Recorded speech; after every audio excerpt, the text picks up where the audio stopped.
हमारे हॉस्पिटल ने 2018 में कंप्यूटराइजेशन लॉन्च किया था। इसके बाद नेचुरल नी रिसर्फेसिंग को नई टेक्नोलॉजी आई, मतलब लेटेस्ट जो टेक्नोलॉजी है दैट इज रोजा रोबोटिक्स टोटल नी रिप्लेसमेंट या टोटल नी रिसर्फेसिंग। ये लेटेस्ट टेक्नोलॉजी है, यूएस मेड मशीन है, जैसे रोबोट है बेसिकली, जो कि आपको हेल्प करता है, it's known as robot assisted joint replacement. ऐसा नहीं है कि बिल्कुल रोबोट ही आपकी सर्जरी करके देगा, सर्जरी तो आपकी सर्जन नहीं करनी है बेसिकली, तो robot will assist you basically. और इसके फायदे जो रहते हैं, you will see the 3P technique. First this is the precision, perfection and personalise. ये 3P टेक्निक होती है बेसिकली। प्रिसीजन की ह्यूमन में ऐसा कहीं पे ह्यूमन एरर हमेशा हो सकता है, कोई भी आदमी का जिसका भी एक्सपीरियंस हो थोड़ा बहुत एरर हो सकता है, पर मशीन या रोबोट है वो एरर नहीं करता।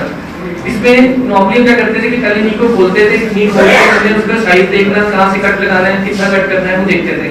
अभी क्या करना होता है बेसिकली कि हमने पेशेंट एक्सरे लिया, एक्सरे लेके हम सॉफ्ट कॉपी लगा के उसको भेज देते हैं यूएस में, जहाँ से रोबोट का बेसिक है सारा सेटअप। उस सॉफ्ट कॉपी से 4 डेज के अंदर बोन मॉडल तैयार हो जाता है।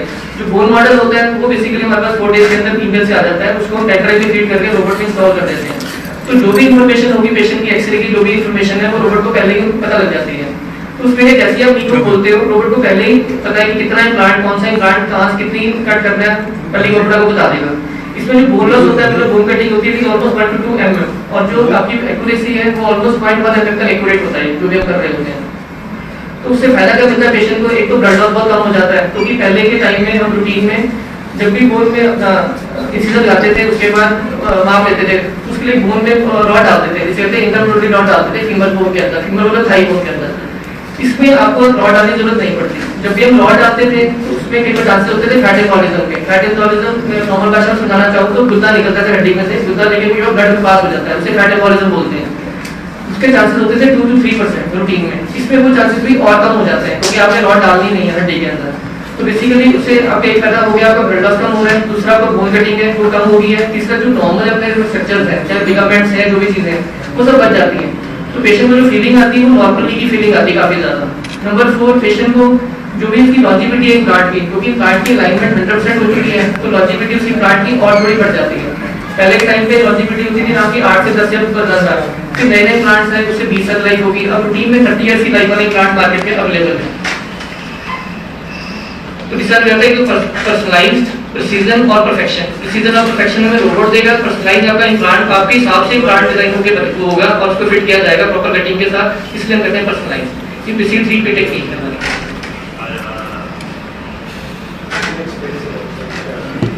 इसमें अभी तक जैसे रोबोटिक टेक्नोलॉजी तो वैसे दुनिया में आया हुआ है, जिसमें 2013 यूएसए के अंदर टोटल में 1800 रोबोट्स हैं यूएसए के अंदर। यूएसए में अगर कोई सर्जरी करवाता है तो 90% वो रोबोट असिस्टेड सर्जरी होती है। इंडिया में जो टेक्नोलॉजी आई थी 2018 से टेक्नोलॉजी आई है, ठीक है, फिर कुछ हॉस्पिटल लगाई। हमारा हॉस्पिटल 49 हॉस्पिटल है जिसने ये रोबोट इंस्टॉल किया है। मैंने ऑलरेडी अभी रोबोट से 24 केस कर दिए हैं 10-12 दिन के अंदर ही। वैसे जो टोटल जो एक्सपीरियंस है वो 15 साल हो गए जॉइंट प्लेसमेंट करते हैं। जो नॉर्मल सर्जरी है, नॉर्मल सर्जरी हम यहाँ चार्ज करते हैं around 3.25 for the best implant. जो रोबोटिक्स हमने शुरू किया वो किया 4.85 में, जो मैंने टोटल कॉस्ट रखी है।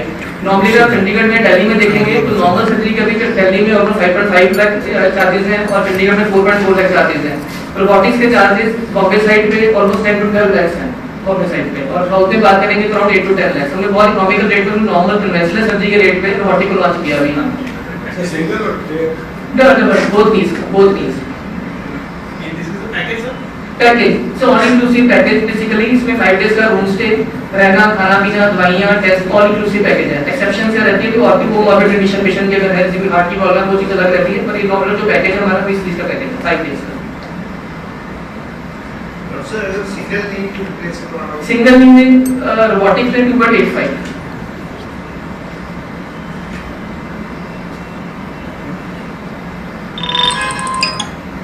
जो आपके अभी ऑपरेट करे हैं 20-25 जो भी आप कह रहे हो, किस एज ग्रुप के रहे हैं? मैम सबसे यंगेस्ट जो है वो हमने ऑपरेट किया 47 इयर्स का, और जो ओल्डेस्ट ऑपरेट किया वो है 77 इयर्स का। कहाँ से हैं ये दोनों? मैम नारायणगढ़ से पेशेंट 77 इयर्स के वो बालाघाट के हैं, और जो 47-48 वाले हैं वो मैंने एक है नारायणगढ़ का पेशेंट है। बाकी और भी पेशेंट्स हैं, एक पटाला से पेशेंट है ऑपरेट किया, she is around 54 years old, पटाला का पेशेंट है। एक पेशेंट बाकी एक सिटी से है, बाला सिटी से, बाकी 2-3 मिनट के पेशेंट।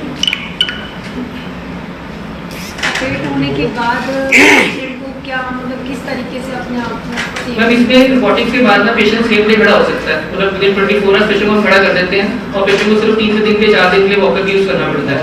जैसे पहले टाइम आप सुना होगा कि पहले रूटीन में रिप्लेसमेंट में कहते हैं 2 हफ्ते वॉकर लो, 2 हफ्ते छड़ी लो। रोबोटिक्स में हम कहते हैं 3 दिन वॉकर यूज करें और 10 दिन स्टिक यूज करें 2 वीक्स के लिए। पहले पेशेंट रूटीन में 3 महीने के लिए फिजियोथेरेपी बोलते थे, 2 से 3 महीने फिजियोथेरेपी कराओ। इसमें फिजियोथेरेपी सिंपल रिक्वायरमेंट है 10 से 15 दिन, दैट्स ऑल। और वो भी अगर पेशेंट बहुत एक्टिव है तो he doesn't require physiotherapy, exercise करनी पड़ेगी पेशेंट को 3 रेगुलर करके खुद एक्सरसाइज करें। मैं भी वीडियो भी आपको दिखाऊंगा आपको 77 डेज ऑलरेडी है, ठीक है। तो वो बेसिकली हमने 3rd डे में मतलब विदाउट वॉकर विदाउट स्टिक चल सकती है। नॉर्मली कितने डेज लगते हैं सर? नॉर्मली में आपको कहते हैं 2 वीक्स का वॉकर एंड 2 वीक्स की स्टिक, 1 मंथ का कहते हैं। इसके अंदर हम कहते हैं 3 वीक्स का वॉकर और 10 डेज की स्टिक। मैं जब ट्रेनिंग लेके आया हूँ गुजरात में, वहाँ तो डॉक्टर साहब जो है वो बेसिकली 3rd डे पे स्टेज भी चढ़वा रहे हैं 3rd डे के अंदर, ठीक है। तो मैं जैसे एक्सपीरियंस बढ़ेगा तो साथ स्टेज पे चलूंगा। मैं स्टेज पेशेंट को 2 वीक्स ही कमिट कर रहा हूँ अभी के लिए, पर हाँ जैसे कि सॉर्टेड हो हो जाएगा तो ऑटोमेटिकली हम उसी शिफ्ट आ जाएंगे। घुटनों की जो प्रॉब्लम्स क्रिएट हो रही हैं वो अधिकतर अभी मतलब जो आपके पास पेशेंट आ रहे हैं किस एज ग्रुप के ज़्यादा आ रहे हैं और कारण क्या है?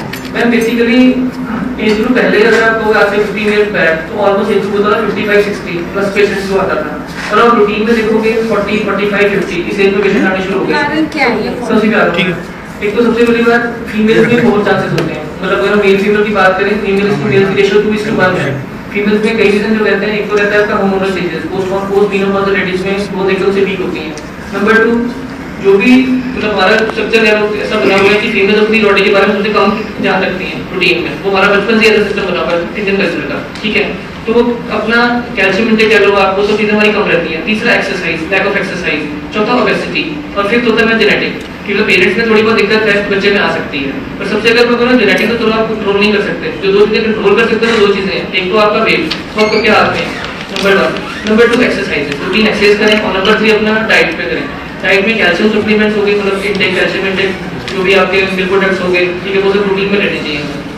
और वंस यू क्रॉस मतलब फीमेल्स को वंस यू क्रॉस 40 या मेल्स पे वंस यू क्रॉस 50 थोड़ा ज़्यादा ध्यान रखना चाहिए। जो कस्टमर्स और मेडिक्लेम पहुंचे तो उनके लिए क्या है? तो मेडिक्लेम का ना अभी जैसे हमने भी पेशेंट जो ऑपरेट किए हैं, मेडिक्लेम में कई कंपनीज तो अलाउ करती हैं, ठीक है। अब सब कंपनी करती है तो मुझे नहीं आइडिया किस चीज़ का। जैसे हमने भी 2-3 पेशेंट ऑपरेट किए हैं, उसमें HDFC का था, उसमें तो कैशलेस हुआ, टोटल कैशलेस हो गया। तो वो सब पॉलिसी पे डिपेंड करता है। रोबोटिक इज इंक्लूडेड, ऐसे नहीं रोबोटिक इंक्लूडेड नहीं होती है, रोबोटिक इंक्लूडेड होती है, पर वो पॉलिसी टू पॉलिसी मुझे इतनी नॉलेज कोई चीज़ की नहीं है। और रोबोटिक न्यू एडवांसमेंट है, कई पॉलिसीज में एडवांसमेंट एप्लीकेबल होती है, कई पॉलिसी एडवांसमेंट एप्लीकेबल नहीं होती है, तो वो तो मतलब इंश्योरेंस इवेंट ज़्यादा बेटर होना है।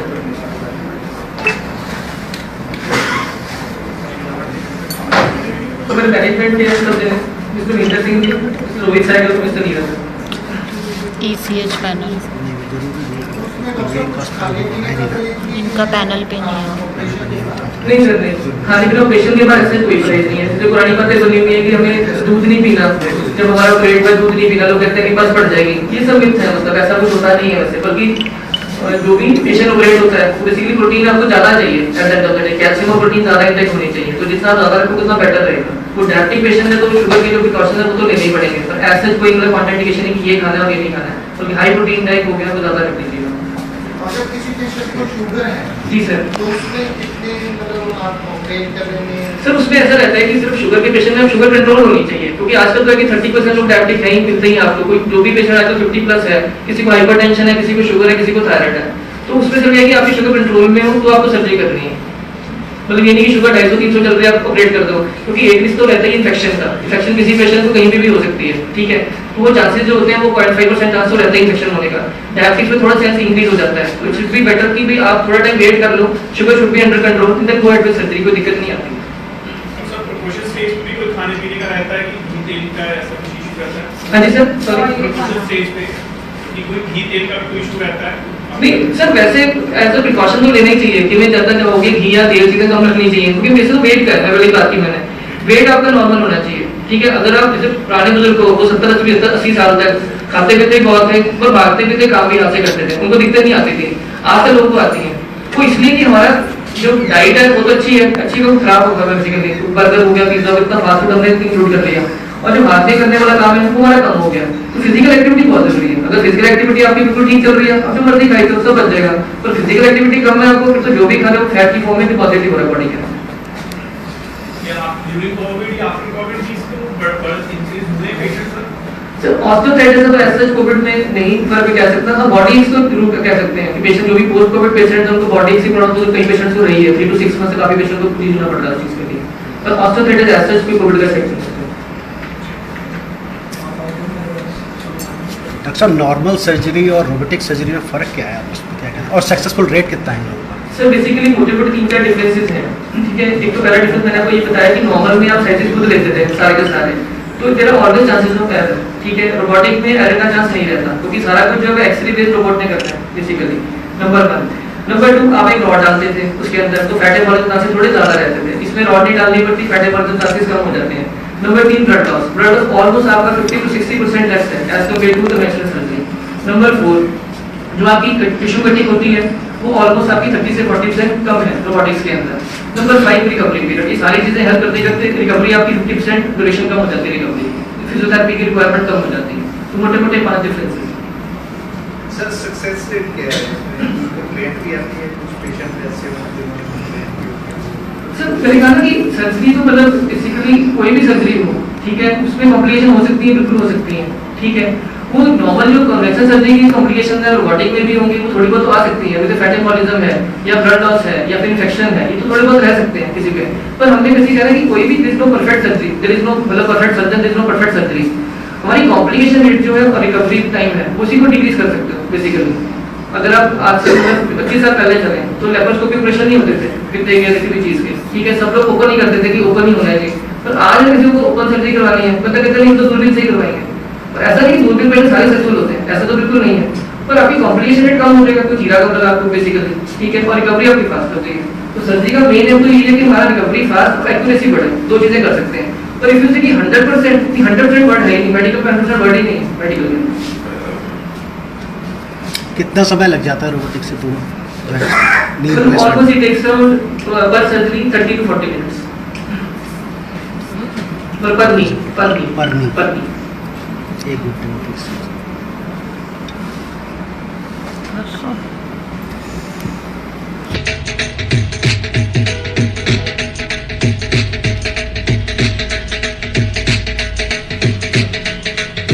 अंबाला वासियों के लिए खुशियों भरी खबर। अंबाला कैंट में sunrise property HUDA specialist Rajiv Arora ji NH1 Delhi highway near Gurdwara Sahib Shahpur Ambala cantt से सस्ते प्लाट व मकान खरीदने के लिए संपर्क करें। हम आपकी सेवा में तत्पर हाजिर हैं। अधिक जानकारी के लिए हमारे दिए गए नंबरों पर संपर्क करें। नमस्कार साथियों, मैं Rajeev Arora, owner of Sunrise Property Ambala Cantt. हमारे यहाँ सस्ते प्लॉट व मकान खरीदने व बेचने के लिए संपर्क करें। अधिक जानकारी के लिए हमारे दिए गए नंबर पर संपर्क करें या हमारे ऑफिस में विजिट करें।